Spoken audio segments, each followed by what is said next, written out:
그 시기적으로는 어떻게 되느냐? 태조 때 이제 왕후라고 하는 왕씨의 후손을 찾아내서 이 사람에게 이제 태조묘를 제사를 지내게 하다가 이제 왕후가 사망 후에는 이제 일시적으로 이제 중단을 시킵니다. 그리고 이때 이제 왕을 8명인가를 이제 제사를 지내게 했다가 태종 때 이거를 위패를 4개로 줄여버려요. 너무 많이 한다고.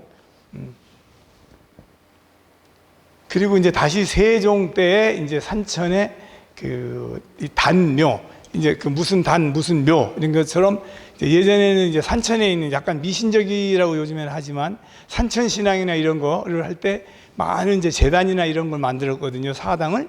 그때 그러면서 다시 태조와 사위, 그러니까 이제 오위가 되는 거죠. 그죠?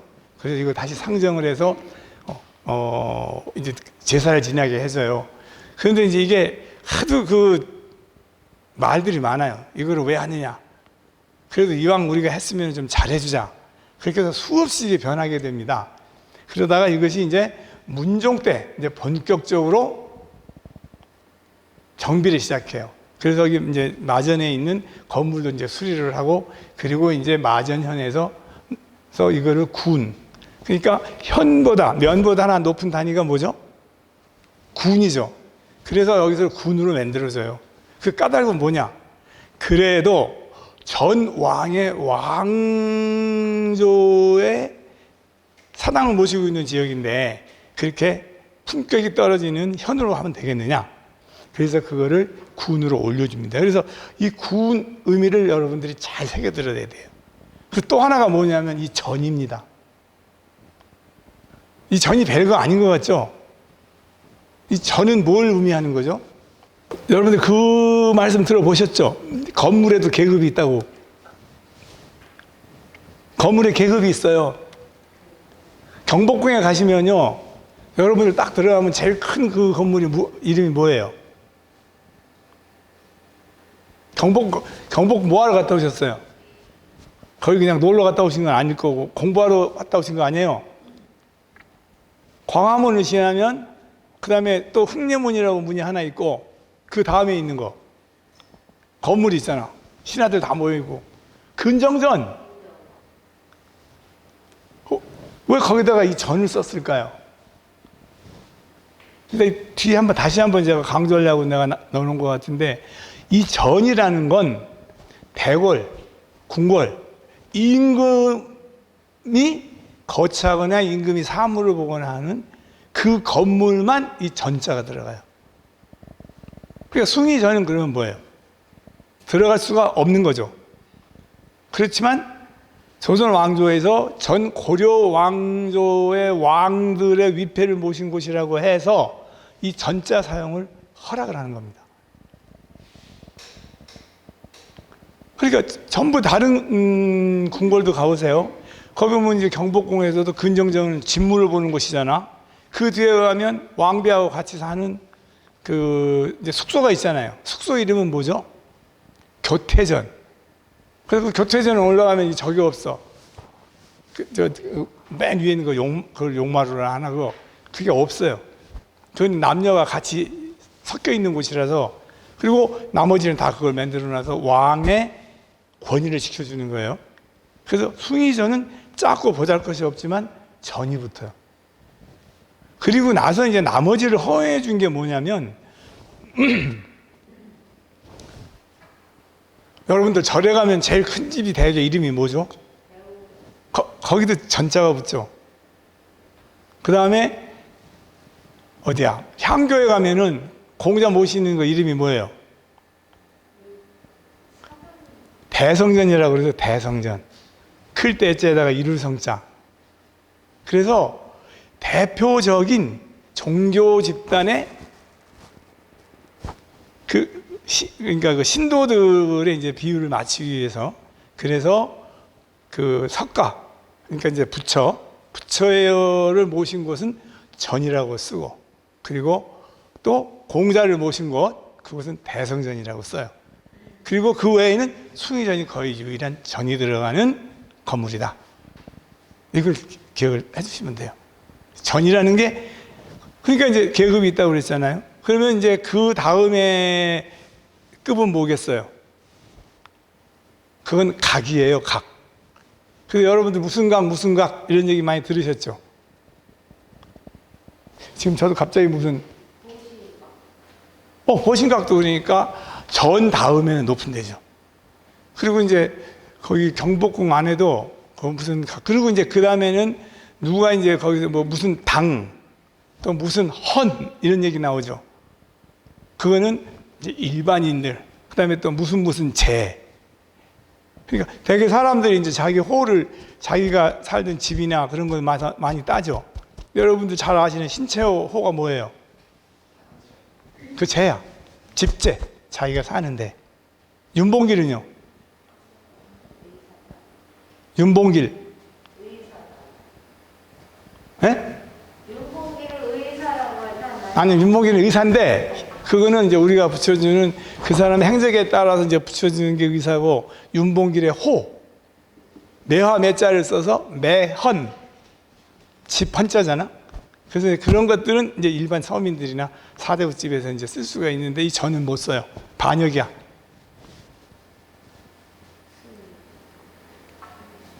자, 그래서 여러분들의 이 전이라고 하는 의미가, 숭이 전은, 여기는 우리는 지금 뭘 갖고 있는 거죠?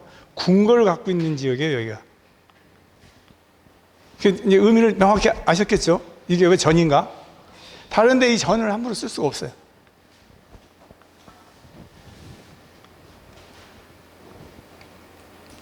자, 그래서 문종 때 이게 이제 대대적으로 정비가 되고, 그리고 그 다음에 단종 즉위 5월에 이제 시행을 하게 됩니다. 그 다음에 배양공신을 정하게 돼요. 배양공신이라는 건 뭐냐? 어떤 한 임금이 있으면 그 임금을 잘 모셔서 그 임금과 함께 그 임금 제사를 지낼 때 함께 제사를 같이 먹는 사람, 그 사람을 배양공신이라고 해요. 오늘 딱 전두환 씨 얘기가 제일 정확할 것 같은데, 여러분들 전두환 하면 생각나는 바로 그 밑에 사람이 누가 생각이 나요? 장세동 씨 얼른 생각 안 나요? 네, 근데 장세동 씨 아직 살아 계시거든요. 그분이 돌아가시면 아마 이런 배양공신이 될 거예요. 평생을 같이. 근데 노태우 씨 하면은 생각이 잘 안 나죠. 근데 전두환 하면 장세동은 그냥 목숨을 같이 했다. 이런 분들이 배양공신이 돼요. 그래서 왕의 제사를 지내면 거기에서 같이 지내는 사람을 배양공신이라고 해요. 그래서 이때 이제 숭의전에 세울 배양공신을 다시 만들어요. 이 배양공신은 원래 고려에서 정했던 배양공신하고는 아주 달라요. 아주. 그러니까 고려 왕들에게 했던 그 배양공신은 여기에서 만든 16의 배양공신하고는 전혀 다릅니다. 그리고 이제 세조 때는 이제 숭의의 이제 이 전. 사실은 숭의전에서 제일 높은 사람은 전자가 들어가니까 누가 돼야 되겠어요? 왕이지. 그런데 이건 숭의전은 하나의, 이름은 숭의전이지만 하나의 기관으로 했기 때문에 여기에서 제일 높은 사람은 숭의전사로 만들어주고, 그리고 그 사람의 성은 왕씨가 하도록 했어요. 그러니까 왕실에서 다 이제, 그러니까 녹봉 같은 건 경창이라는 건 이제 서울에 있는 창고에서 내려주는 거거든요. 여기 이제 녹봉이나 이런 걸. 그러면서 여기에서 제일 높은 사람은 이제 숭의전 사라고 해서, 이 사라고 하면은 이품관이니까 약 장관급의 벼슬을 주고 이 사람으로 하여금 관리를 하게 만들었어요. 그게 이제 조선에서 해준 최고의 대접이었고, 그리고 이제 이 사람에게 숭의전사는 종묘에서나 국가의 큰 행사가 있으면 직접 초대를 해서 대우를 해줬어요. 그런데 이게 점차 조선이 튼튼하게 되어 가면서, 그 다음에는 중종 때부터는 점차 관심이 소홀해져서, 그 다음에는 이제 초빙을 안 하게 됩니다. 그러니까 결국 숭의전은 우대를 해주는 것 같이 하면서 결국엔 뭐예요? 얼르고 뒤통수 치는 거지. 고려 사람들의 인심을 달래주면서 결국에는 점차 조선이 확고하게 이제 반란 세력들이 다 제거되고 없어지고 하니까 이제 그것에 대한 것이 점차 이제 소홀해지게 된다는 뜻이에요. 이게 바로 숭의전의 역사입니다.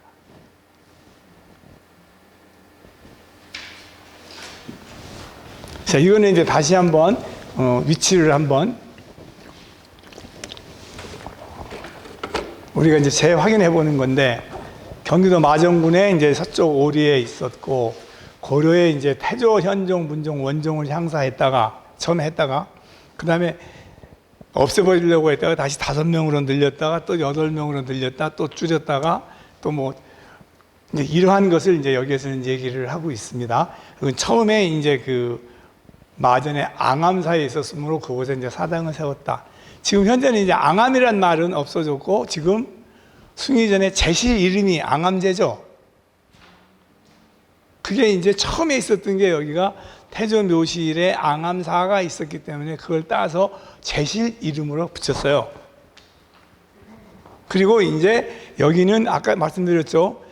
규모는 작더라도 그게 이제 왕실의 종묘와 같은 성격을 부여했기 때문에 그 위패를 모시는 곳은 궁전의 전자를 따서 전으로 붙이고 거기에다가 이제 위패를 모시게 된 거죠. 그래서 숭의전이 두고 앙암이란 이제 말은, 물론 이제 앙암제도 나중에 만들어지면서 붙인 이름이니까, 그렇지만 원래 있었던 앙암이라는 뜻을 살려서 앙암제로 이제 지었던 것으로 우리들이 얘기하고 있습니다. 그리고 이제 아까 이제 말씀드렸지만 임신년에 군우로 승격을 시켰다. 그 뜻은 뭐냐? 숭의전이 있기 때문에 현보다 격을 높여야 된다. 그리고 이제 연례실 기술에 있고, 그리고 이제 이 고을은 워낙 외진데가 있고 그래서 없애버리는 것이 편하다. 그런데 왜 없애지 못하느냐? 그거는 숭의전이 있기 때문이다. 전 왕조에 이것을 없앤다면 아직도 고려인들의 그 마음을 우리가 읽을 수가 없는데 어떻게 하겠니? 실제로 고려인들은요, 조선시대에 들어와서 과거를 본 사람이 하나도 없어요. 개성 사람들은. 왜냐하면 이 왕조에 우리는 충성하지 않는다. 우리는 이 왕조를 우리는 인정하지 않는다. 그래서 지금도 개성 사람들은 이 한양 사람들, 조선 사람들에서 어떤 생각을 가지고 있냐면요, 정말 안 좋은 생각을 하고 있어요. 지금도 아주 적개감을 가지고 있어요. 제가 개성을 3번 갔다 왔는데 거기 만월 때 발굴할 때 이제 남북 역사학자 협의회에서, 그럼 이제 거기 오면 이제 점심을 먹어요. 그러면 이제 거기가 이게 그 태조 왕건묘에서 조금 내려오게 되면은 거기 이제 이제 외빈들이 오면 이제 음식을 해주는 데가 있어요. 그 개성 이제 음식을. 거기에 이제 한복 입은 이제 거기 정호원들이 있어요. 정호원들한테 이제 우스갯소리로 물어봤다고. 여기 사람들은 지금도 그 한양 사람들을 미워하냐고 하니까 미워하죠. 그러면서 뭐 이제 그런 얘기들을 몇 개 들려주는데, 그게 하나가 이제 거기 개성 사람들이 이제 겨울 이제 이렇게 11월 말인가 이렇게 되면은 그 제사를 지내요. 무당들이. 그 무당들이 이제 제사를 다 지내고 나면 무엇을 주냐면 그날 참석한 사람들한테 큼지막한 돼지고기 한 점을 줘요. 이만한 거. 이제 씹어 먹으라고. 그리고 막걸리도 좀 마시고. 이 돼지고기 이름이 뭔지 아세요? 적으세요. 특히 여기 분들은 적으세요. 성게육이야, 성게육. 성게고기. 성게. 무슨 뜻인지 모르시겠어요? 이성게 고기예요. 최영을, 누구한테 제사를 지내냐면 그 사당이 이제 그 최영한테 제사를 지내. 그러면서 그게 끝나면 이만한 고기 뭉탱이를 하나씩 준다고. 그게 성게고기예요. 꽉꽉 씹어 먹으라고. 지금도 그래요. 그래서 지금도 그러냐니까 그래야죠. 그리고선 왜 그 개성 떡국을 무슨 떡국이라 그래요? 가늘어 가지고서 조랭이 떡국. 조랭이 떡국은 어때요? 가늘죠? 떡을 어떻게 썰어요? 그래가지고 썰 때 이렇게 밀어서 천천히 써는 게 아니라 탕탕탕탕 쪼잖아요. 이성게 모가지 치듯이 탕탕탕탕 쪼는 거래. 그게 조랭이 떡국이에요. 적으세요. 숭의전이 있으면 그거 고려인들의 그 기분을 생각을 해야지. 그래서 조랭이 떡이요. 그러면서 이게 이러는 게래요. 그러면서 왜 탕탕탕탕 해야 되냐면 이렇게 밀면 안 된대. 그래서 그게 가늘대요. 그래서 이성계 모가지 탕탕탕탕 쪼듯이. 그리고 저는 이제 그건 모르겠는데 개성은 만두를 빚을 때 뭐 오른쪽으로 안 빚고 까꾸로 빚는데요. 그게 왜 까꾸로 빚냐면 이성계 이제 뒤에 이렇게 이제 또 동아줄을 묶잖아요. 그러면 그걸 못 풀게 까꾸로 뒤 해가지고 예성왕에 빠뜨려 죽여야 된대. 광운이라는 놈이 다 빠뜨려 죽여야 돼. 막 그래서 지금도 그래 보니까 아 그런 게 많대 그런 얘기가. 지금 대표적인 얘기만 말씀을 드리면 그게 그만큼 고려인들의 그 마음이 그러니까 이제 그나마 그런 사람들이라서 고려인 개성인들은 여기 오질 않아요. 그래서 개성이 도시가 어떻게 됐겠어요? 개성은 먹고 살아야 되잖아요. 그래서 개성이 상업이 발달을 해요. 다른 걸 하지 않고 거기도 워낙 또 바다가 있어가지고 거기가 옛날 팔관에도 하고 유명한 데 아니에요. 막 저 아라비아 상인들도 왔다 갔다 하고. 근데 거기에서 니네 우리 안 봐 니네. 그래서 개성은 개성대로만 커요. 그래서 거기서 송상이 생기는 거예요. 송상. 개성상인 거 개성상인. 개성의 인상도 많이 그러니까요. 인삼이나 이런 걸 특정화 시켜가지고 그걸 이제 세계에다가 이제 팔아대기 시작하면서 거기에서 외국인들도 오면 거기에서 사가는 그게 바로 이제 이 숭의전 역사하고 개성과 한양의 역사가 바뀌어지는 거예요.